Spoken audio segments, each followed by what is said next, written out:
All right, what's up, gamers? Let's talk about the newest Dataslate that just came out. My name is Joshua Joshi Howard, and this is the December MFM and balanced Dataslate and stuff. Let's go ahead. Of course, we're going to be talking about guard mostly, but let's go ahead and talk about a couple of key changes that have happened throughout the game in general. So the first one, thank you Games Workshop for making sure that these are all easy to find and making sure that we know everything that has changed. The first one, Fire Overwatch, did get a small change. Um, it is now after someone ends a normal advance or fallback move or declares a charge. Now, this is different than how it used to be. It used to be begins or ends a charge move. And so this changes a couple things. One, now it used to be you did not used to be able to overwatch unless your opponent made the charge. Now, when they declare a charge, you have to go for the overwatch. So this means that like if you failed to go for like if you failed the charge, you didn't get overwatch, which was fine because like they didn't do anything.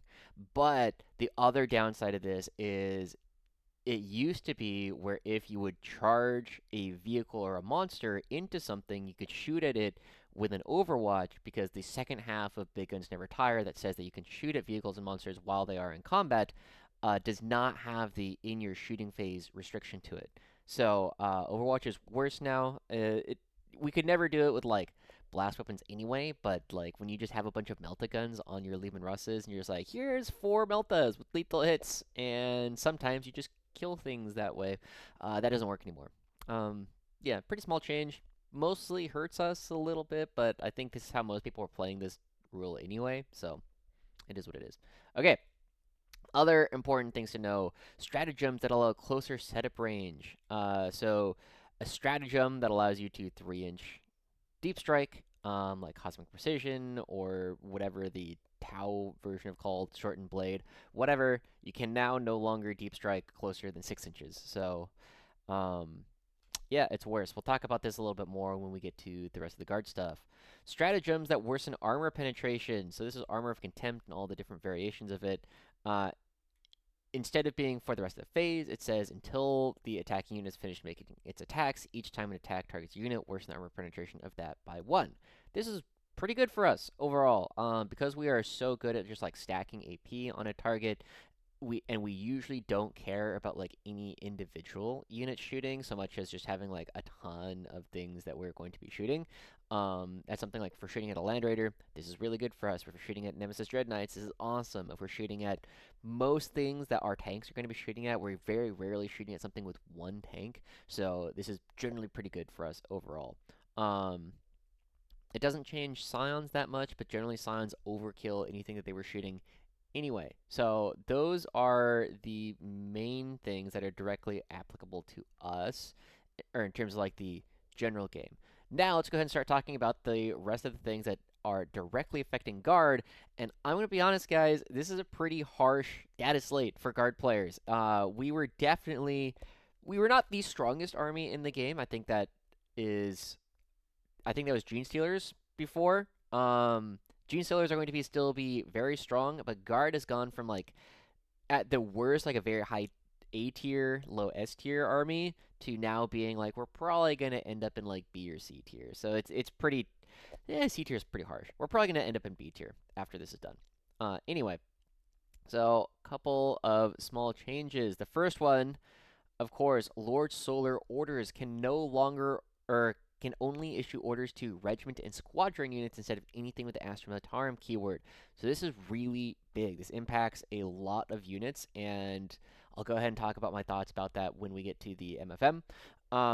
This means that Lord Solar can no longer order Bulgrin or Ogrin or Ratlings or Super Heavies or aircraft. So all of the things that like Lord Solar was the only thing in the army that could order them, he can't order them anymore, and this really sucks. He also goes up in points. We'll get to that in a moment. But the fact that this has changed has made Lord Solar less interesting, and I think this is really bad for casual players in particular, because now, like, you would see a lot more Bane Blades and Super Heavies in, like, casual play than you would in competitive play, and it just hurts. Like, aircraft are already kind of bad, and now they're just, like, not playable, because they will never get an order.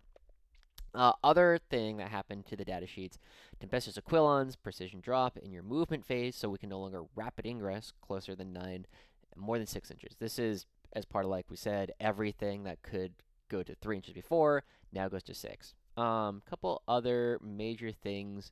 So there's a lot of changes to Space Marines. I'm not going to talk about it.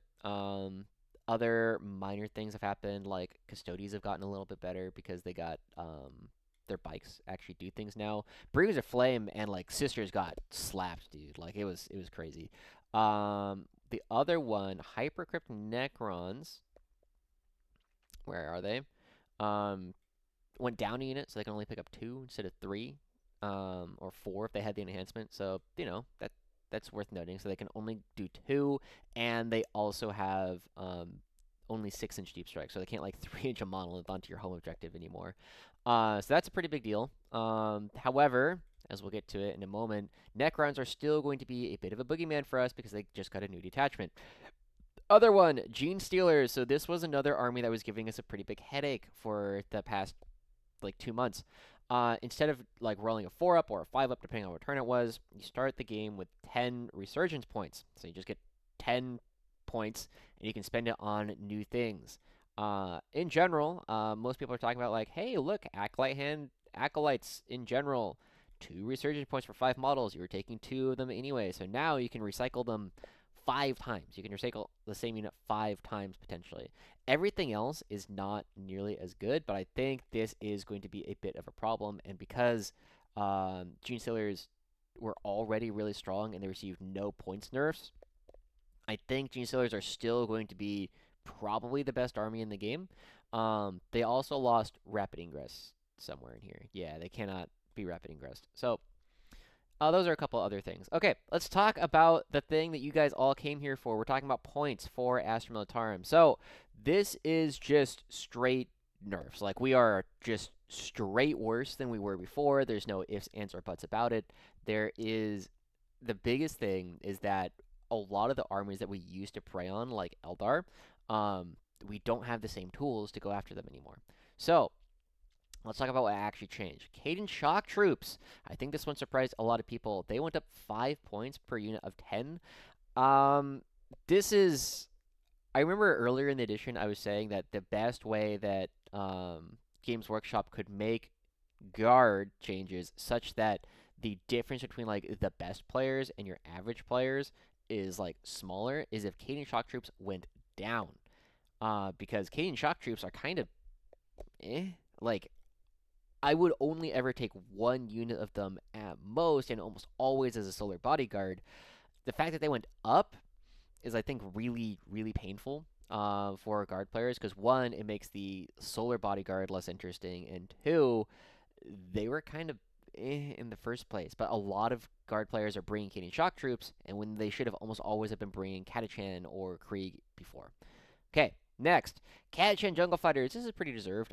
It's a little bit harsher than I was expecting it to be. I was expecting Catachan to go up 5 points per 10, but instead they went up 10 points for 10, and then 10 points also for 20. We do not care about this 20. Whenever you see a 20 models for Catachan or Cadians, we don't like. This doesn't affect us at all. However, a lot of lists were already bringing 2, 3, sometimes 4 units of Catachan, so this is a 20 to 40 point nerf to most armies. Next, Chimera. This one was also pretty brutal. Now, I would definitely say that the Chimera was the best transport in the game for the past like 6 months or so.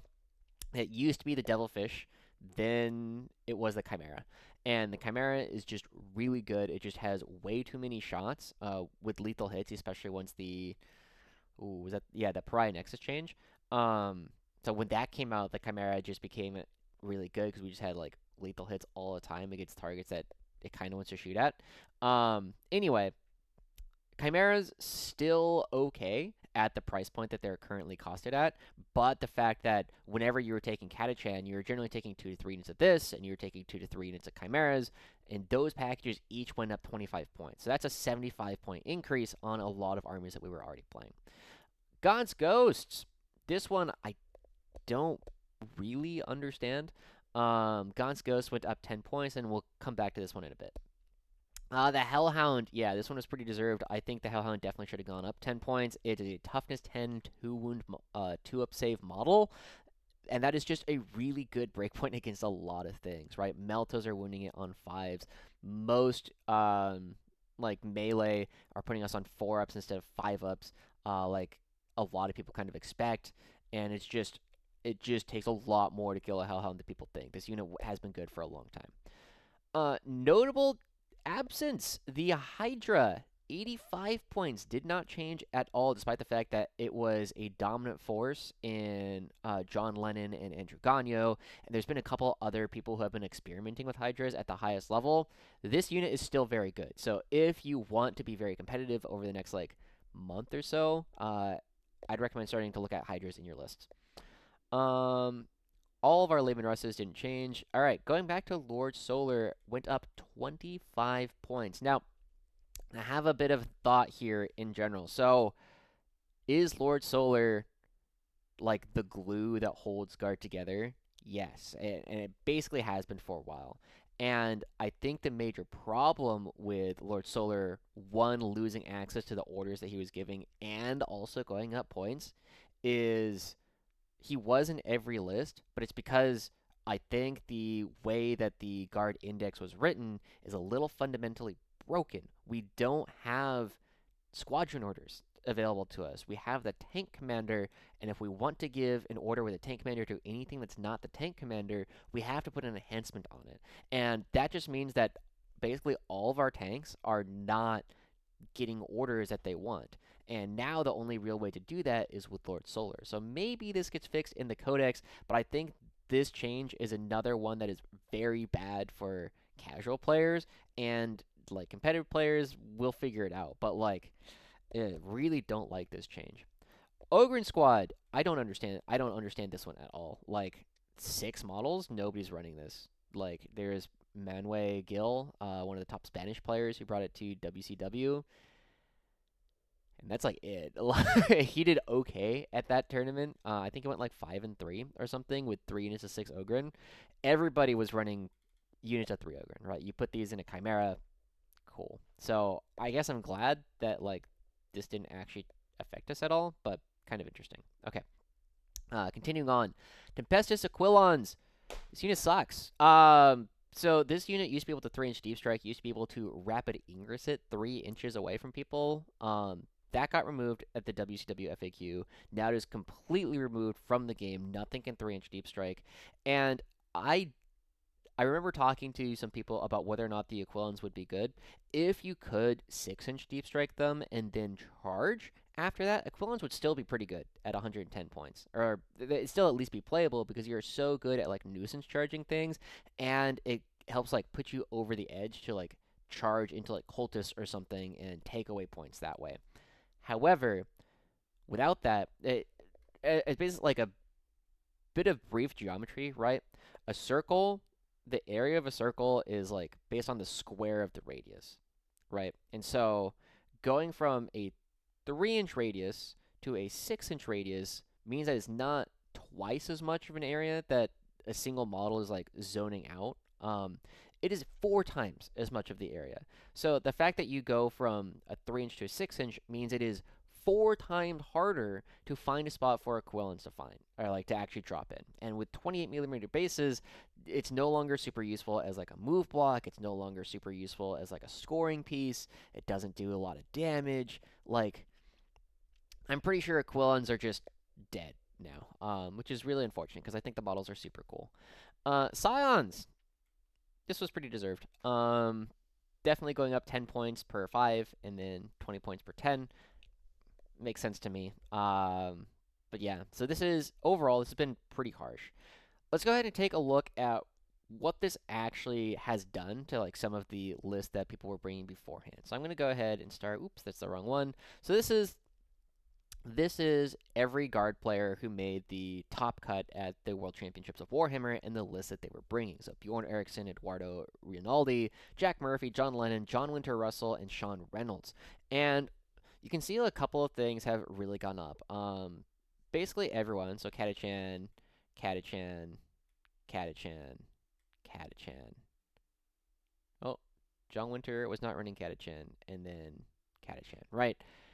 There were a lot of Catachan being brought. Lord Solar was brought in every single list. There was a Hellhound, Hellhound, no Hellhound here, Hellhound, oh, no Hellhound here. And then Sean Reynolds was also not running them. But Hellhounds were very common. You got to see a lot of Luminous battle tanks. You got to see a lot of tank commanders, which didn't get in nerf. Gaunt's Ghost was brought in 5 of the 6 lists. The only one that it wasn't brought in was John Lennon's list. And then Aquilons were everywhere, right? Like, every single one of these lists ended up going up in points. And on average, you can see that they all went up about 130 points. Bjorn Eriksson was 135. Eduardo also 135 point because he had a 1995 point list before. Jack Murphy came out the best. John Lennon's went up the most, along with Sean Reynolds, and then John Winter Russell's only went up 120. Now, I kind of want to first off look at whenever you look at a new MFM, the first question is, what can we like? Can we take our existing lists and just like drop something, and is that going to work? And the answer right now is absolutely. So let's go ahead and just imagine we got rid of all of these Aquilons, right? Like, these units are not that good. Look at that. We're now suddenly below points from where we were before on everyone except for Bjorn Eriksson's list. Right? We can still just run the list we were running before without Aquilons and just put more junk in the midfield, right? We just go right on back to what we were doing before Pariah Nexus hit, or before the October data slate, when we actually got access to Aquilons in the first place, right? Like, we can just put, like, we have like 100 points in a lot of these lists. We can put those Catachan Chimera right back on in. We can put the Ogren right back on in. We can just continue running exactly what we were running before without the Aquilons. And now this is going to be a really big test on, is guard still good, or were we just propped up by Aquilons? So that's the first thing to kind of think about. I think easy example, if you look at like John Winter Russell's list, he was just running, instead of the Catachan, he was already running like Scions in Torox Primes, which I'm going to be experimenting with as well. I think they're very good now. The Rough Riders are good for 100 points. Let's take a look at what else we could get for 100 points. Heavy weapon squads are kind of fake. Oh, Bullgren suck now, by the way. Bullgren are not an offensive tool at all anymore because they do not get the bonus move from Lord Solar. So they're just a defensive tool, which I think is maybe what they should have been in the first place. But anyway, for 100 points, you know, you get a Scout Sentinel and some change. Sly Marbo is funny. Ursula Creed is not bad. You know, Ursula Creed, 55. You could still put in Rattlings. Might be good, especially if you're thinking about like not running Lord Solar. But like Death Core of Krieg, like you can put things in for 100 points. You can make a couple of other spots go over here. Like if you want to upgrade a Lehman Russ to a Rogel Dord and throw in a Commissar or something, like that is also something very real that you can do as is. If you just pretend that we don't have Aquilons, we're kind of where we were before. Like, guard is still going to be just fine. However, the other big thing I kind of want to take a look at is a couple of lists that were being played before or without Lord Solar from the recent data slates. So the first one, good friend of mine, David Purcell, has been running a list that wasn't running Aquilons at all, and his list only went up 70 points. And this is something, he had a couple of good events. Let's take a look. Wrong David. Okay, David Purcell. So he went 4-1 at DreamHack Atlanta with basically this list, and he also won the Mountain View Mayhem with this, I think with this exact list. Like, this list clearly works at a high level. It is a little bit tough, but one of the things that you can instantly look to do is just like, maybe this 20 Krieg, what if we got rid of the 20 Krieg and we have 60 points? Like, maybe this is a Scout Sentinel instead. Whoa, we have a functional list. Is the Scout Sentinel the best thing you could put here? Probably not, but, you know, the point is there, right? Like, maybe this is a second infantry squad. Maybe it's another 5-man unit of Scions. Whatever. The biggest point is the unit of Krieg was mostly just there to kind of hang out next to one of your objectives and deny Cold Horde. Like, that's a luxury that we don't necessarily need. Okay, other one I want to take a look at. Wesley St. Hines, another list that people were talking about that doesn't have Lord Solar. And Wesley, both of these guys actually, both David and Wesley have shown up in interviews. So, wow, let's see if I remember to put this in. 20 minutes. Okay. Um, so Wesley, his list is just infantry spam, and it does not have Lord Solar in it. So let's take another look. What happens if we just get rid of the Aquilons, because the Aquilons are kind of bad now? Oh my god, suddenly we have equals 2,000 minus that, because I don't want to do it in my head. 165. Cool, we suddenly have 165 points to play with. That is 3 Scout Sentinels right there. That is, I mean, he wants to try and keep like as much infantry as possible, but like you can throw in a Cyclops or something and then get 2 more units of Catachan, right? Like our lists are intact. Like we just have to pretend we're playing without Aquilons, and they are going to be slightly worse than they were on the June data slate. And to kind of show you guys, there it is. On the June data slate, here it is. We still had a 116 times where we went 4-on-1. Now, is this as much as we had in October? It's actually way more. The October data slate, we had like way more like top placings at them, so like a lot of firsts, and you can see like a lot of medals here. But on the June data slate, it's not quite as many medals, but it's a lot of good results anyway. So like guard is still going to be B tier at worst, maybe even still A tier because of how good our army is even without Aquilons. Um, yeah, I'm trying to think. Is there anything else to kind of put out there? Other things. So I guess let's go ahead and talk about units that you should be thinking about a little bit differently. Bulgren squads, like I said, generally not very good in terms of offensive output anymore. I know Paul Clifton from China has been very sad because he's like the only one who is like still running 18 units of Bulgren with his melee guard. They can't move 9. They have lost a lot of their threat range, so like maybe they're still playable on WTC terrain, maybe. Um, Cadian shock troops probably just not playable anymore. Um, Chimeras are still decent. Scions are still very good. Hydras are still very good. The one other unit that I think might be worth another look, or the 2 units that I think are really worth another look right now are 3-man units of Armored Sentinels. So one of the interesting things, I'm not going to pull it up because I don't know if people like that, but Ursula Creed got like stealth buffed, and it's still like unclear if it's intentional or not because she used to say, free strat or like discounted strat per battle round. The app has said discounted strat per turn since October, for at least the past couple months. So, like, that's pretty good. And if you watched my interview with Scott Cairns a long time ago, he was a big fan of using that with Armored Sentinels. So, Armored Sentinels kind of fill a similar role to what Bulgren were doing before. They're a little bit cheaper now, but if they have consistent stratagem support from Ursula Creed by just getting, like, 1 CP Armored Might, so, like, 1 CP minus 1 damage, or free smoke, or free heroic intervention, right? Suddenly the Armored Sentinels are way cooler. Other one, Kazarkin might be worth taking a look at, especially if you're playing denser boards where you have to skirmish for the middle of the board a little bit more. And then there was one other one. Oh, Torox Primes. Definitely worth taking a look at again, simply because they have been used to very good effect. I'd take a look at my interview with John Winter Russell. And then Rogel Dorns, I mean, just kind of look at them as like a Lehman Russ upgrade, potentially. And then Ratlings. Oh, Gaunt's Ghost. Okay, so one of the big things that I did want to mention before about Gaunt's Ghost, and I said I would when we were talking about Lord Solar. So Lord Solar, currently at 150 points, still probably playable. We can still play a lot of the same lists we were playing before, but Gaunt's Ghost were really important